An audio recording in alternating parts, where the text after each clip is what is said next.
আপনি বিড়াল ভালোবাসতেন জানার পর থেকে কোনোদিন বিড়ালকে অন্য প্রাণীদের মতো দেখিনি। ভেবেছি যদি আজকে আমার কোলে বিড়াল দেখে আমাকেও কোনো নাম দিয়ে দিতেন, ইস, কি সৌভাগ্যের না ব্যাপার হতো। রসুলুল্লাহ থেকে পাওয়া নাম, একই চারটিখানি কথা। রসুলুল্লাহ থেকে নাম পেয়ে আবু হুরায়রা রাদিয়াল্লাহু তাআলা আনহু কত খুশি না হয়েছিলেন সেদিন। সারা জীবন তার নাম এটিই ছিল। পেঁয়াজ পছন্দ করতাম ভীষণ। ছোটবেলায় যখন তরকারি থাকতো না, কাঁচা পেঁয়াজ আর পান্তা ভাত খেতাম। এমনকি বাহিরে যে কোনো নাস্তার সাথে পেঁয়াজ ছাড়া যেন চলতই না আমার। কিন্তু যখন শুনলাম আপনি এটা অপছন্দ করতেন, তখন থেকে আমিও কাঁচা পেঁয়াজ আর কখনো খাইনি। আপনার প্রিয় এক খাবার ছিল লাউ। এটা জানার পর থেকে আমার সামনে লাউ তরকারি এসেছে, কিন্তু আমি তা না খেয়ে রেখেছি, এমনটা কখনো হয়নি। আপনি সুগন্ধি পছন্দ করতেন জেনে সংগ্রহ করেছি অনেকগুলো আতর।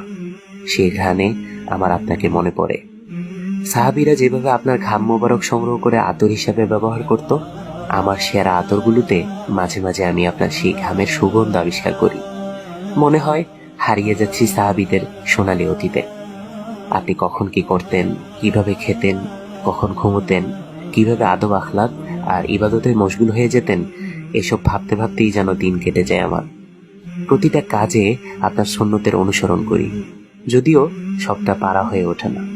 তবে এই যে অনুসরণ করি, এটাকে বলা চলে অন্ধ অনুসরণ। কেন করছি তার কোনো যুক্তি খুঁজি না, শুধু জানি আমার নবী সাল্লাল্লাহু আলাইহি সাল্লাম এটা করে গিয়েছেন।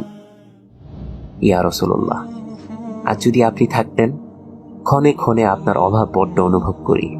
ভাবি, হয়তো যেদিন আপনার কাছে যাব, মক্কায় নির্বাসনের সেই 2-3 বছরের ঘটনা আর আপনার তায়েফ থেকে ফেরা রক্তাক্ত ঘটনাগুলো আপনার খুব কাছে বসে মনোযোগ দিয়ে শুনব।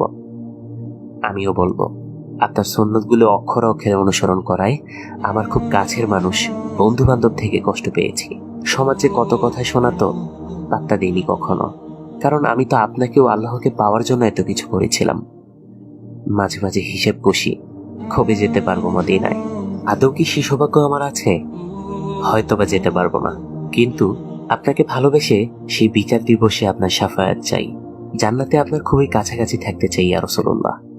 যেখানে থাকবে ওমর রাদিয়াল্লাহু তাআলা আনহু, যেখানে থাকবে আবু বকর রাদিয়াল্লাহু তাআলা আনহু, যেখানে থাকবে আলী রাদিয়াল্লাহু তাআলা আনহু, যেখানে থাকবে ওসমান রাদিয়াল্লাহু তাআলা আনহু।